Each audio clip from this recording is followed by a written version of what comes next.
Watch for high water. That's a sign you don't want to see on an unpaved road while you're trying to race a supercell's core. Adam, Lucy, and I were chasing south central Kansas on this day. Targeting was a little trickier as there was less focus at the surface for initiation. Storms went up along a warm front Nebraska as well as across central Kansas, which featured a broad area of zonal flow and remnant outflow boundaries from storms the day before. We're trying to get south of the storm so we have a view of the rain-free base before we get nailed by this green precipitation core, which probably has a bunch of severe wind and hail in it.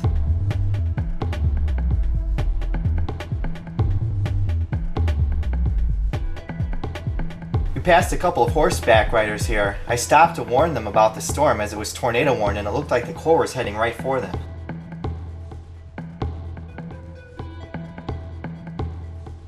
There's the rain-free base starting to come into view on the left there. You can see some scud starting to get sucked up into it. That's the beginning of a rather sloppy looking wall cloud.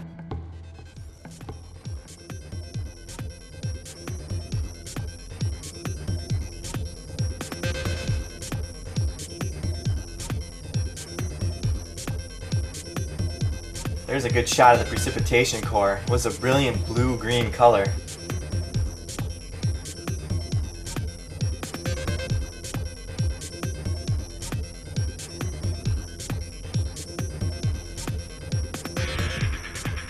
Here you can see the back end of the wall cloud really starting to ramp up, pulling rain-cooled air in at an amazing rate.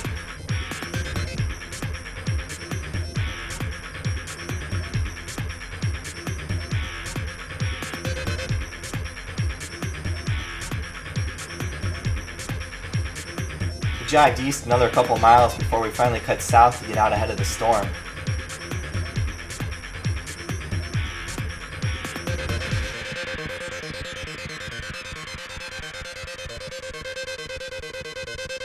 The wall cloud looks like it's getting much more robust here, but as we approach it we can see that it's actually gusting out quite quickly. I was worried that the storm had gone outflow dominant before we even had a chance to really chase it. We let the gust front approach us here with some dramatic motion.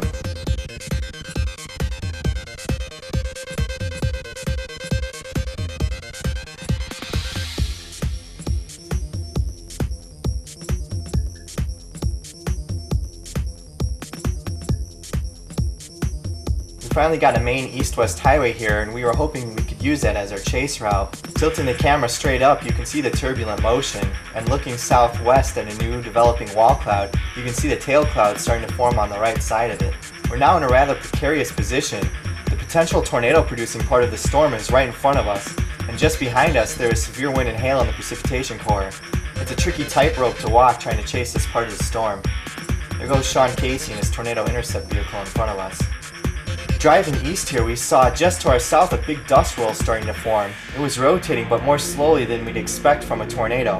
We initially dismissed this as outflow or a very large gustnado. However, after further analysis and collaborating with other chasers in the area, we decided this was actually a weak tornado. You can see here a nub lowering above it that was also rotating, and it appeared to have a multi-vortex structure, so we decided to count this as a tornado. Here we're just behind the tail cloud of that wall cloud, which was a really dramatic vantage point, and meanwhile the circulation just to the south is still going.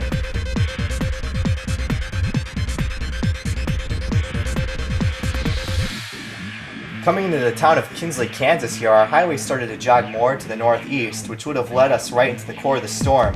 We didn't want to get nailed with hail or possibly a rain-wrapped tornado, so we decided to drop south a couple miles and use the unpaved road grid to chase. Unfortunately, we missed our turn and we got a little turned around in town. We wound up inside the core here, but luckily we managed to miss most of the severe weather. Here you can see we're starting to emerge from the southern flank of the storm. There is a huge gust front fanning out in front of the storm, packing severe winds. You can see all the dust that it's kicking up. Still behind the gust front, we turned west to try and get ahead of the storm so we'd have a better view of the tornado-producing regions. We passed a farm here that had a metal grain bin blown in and there were power lines down on the road. I drove over them not having time to stop, but we were okay. You can see another bent over power pole from the winds here. The view here was surreal and eerie. The sky was this burnt orange color from all the blowing dust. The sky was really bright but the ground dark, and there was a mean green precip core off to our left. Here's a good shot of the dust the outflow from this storm is kicking up.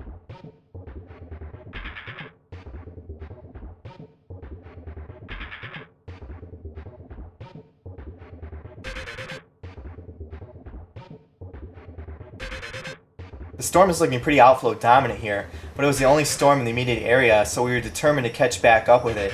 It did wind up putting down a couple of tornadoes in a few minutes later though, while we were still trying to catch up with it. Looks like maybe a rear flanking downdraft trying to form on the left side of the screen there.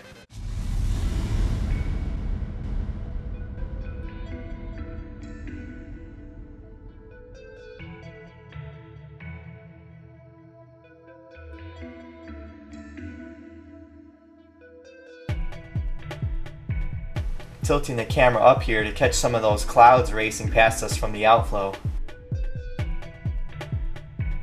We got nailed by a wall of dust here. I was worried that we might have some power poles or trees come down on us, but luckily they didn't.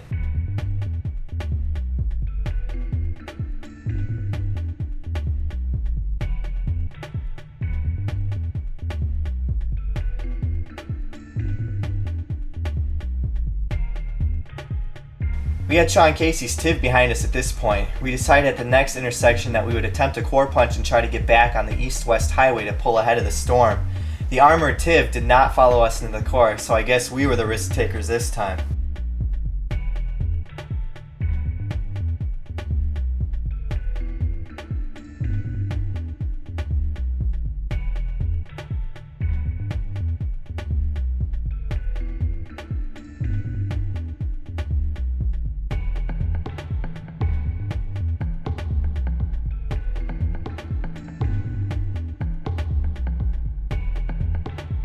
We're turning north here to attempt a core punch. Looking west, you can see the high precipitation rear flank core heading right for us. Inside the core, we were met with golf ball sized hail being driven sideways at severe wind speeds. We had to abort the core punch as my windshield got cracked and there were trees down in the road, but luckily we didn't lose any other glass.